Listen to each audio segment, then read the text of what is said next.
Hey everyone, welcome back to the CopQuest YouTube channel. My name is David. I'm the manager of agency sales, and today I'm going to bring you a product from our friends over at Blackhawk, and that is the Blackhawk Omnivore. This is a phenomenal multi-fit holster, so stay tuned and learn all about it. So this one here with the red gun is a light bearing version. The side over here with no red gun is a non-light bearing version. So I want to make it known that there are two different versions. And the way that the light bearing is secured, it actually locks on to the light. So it is light specific, but the holster itself will fit over 150 different guns. As long as it has a 1913 Picatinny rail and is able to put a Streamlight TLR1 on it.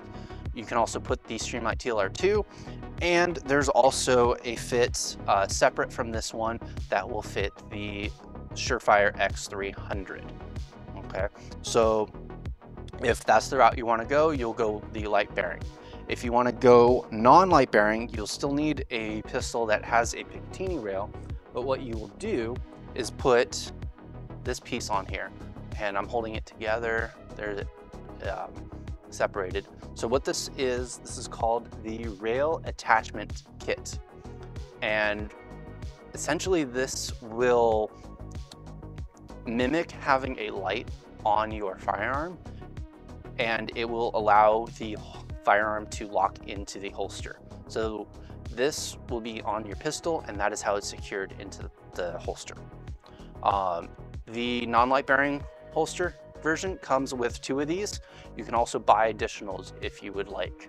So if you have, say, this Sig Sauer P229 full size and you don't want to have the light, you can put one of those rail adapter kits on, use this holster, and then let's say you also have a Sig Sauer P229 with a rail. You can put that on there and then use that same holster, because like I said, this fits over 150 different guns. So actually, both of these styles fit over 150 guns. So this is awesome.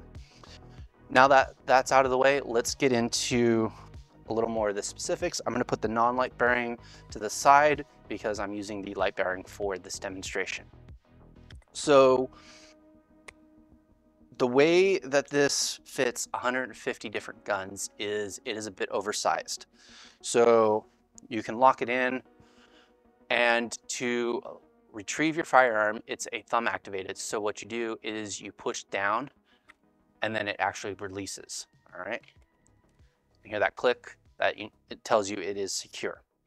Now, with it being a multi-fit holster, what you can do is add on these different pieces to the thumb guard here, or thumb piece, to raise it, to make it a little easier for you to activate. So, boom, there we go. It has, here we go, let it focus. So it has two screws here, so it comes with the two screws that you would need. I just didn't grab them out of the package because I wanted to show you guys how easy it is to put these on, and then you just use a Phillips head screwdriver to attach them. Then you might be asking, David, how do I wear that if there's no attachment? Well, in the packaging, you actually get two options. You have a belt slide or a paddle, all right? So it's awesome. They include both of them, so you can choose. It's the same whether you get the light bearing or the non-light bearing version, you're still gonna get both options, all right? The belt slide, you can do, I would say comfortably up to a 2-inch. You might be able to fit a 2 1/4 in here, but I would stick with mostly just an 1.5 inches or 1 3/4 inches. And then the reason there's these slots on the sides here is there's actually a piece that will insert here to help eat up the space. All right.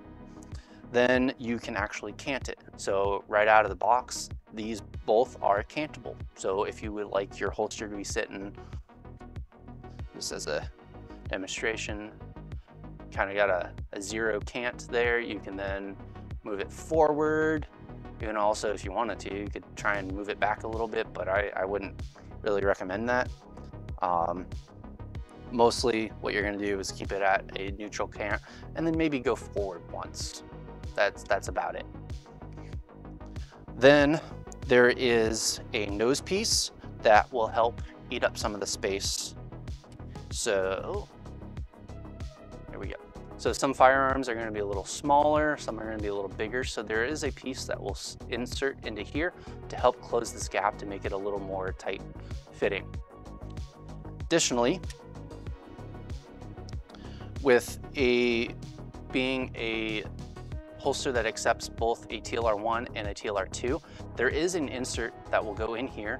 So this ridge right here is large enough to accommodate the laser portion of a Streamlight TLR2. If you're using just a TLR1, there is no laser, so it's a bit flat. So what you'll do is you'll put the insert in here, it'll lock in down here and make it a little more of a snug fit. All right. Blackhawk says that this is a level 2 because it has 2 ways of holding on to the firearm, the holster itself plus the active retention here.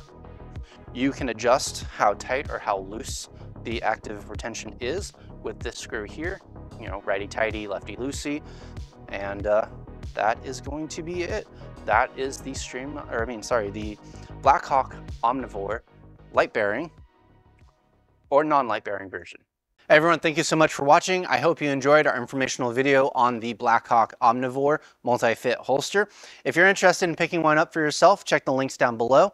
And then if you could, like, subscribe, and hit that notification bell because we love putting out great content for you. Be safe and talk to you later.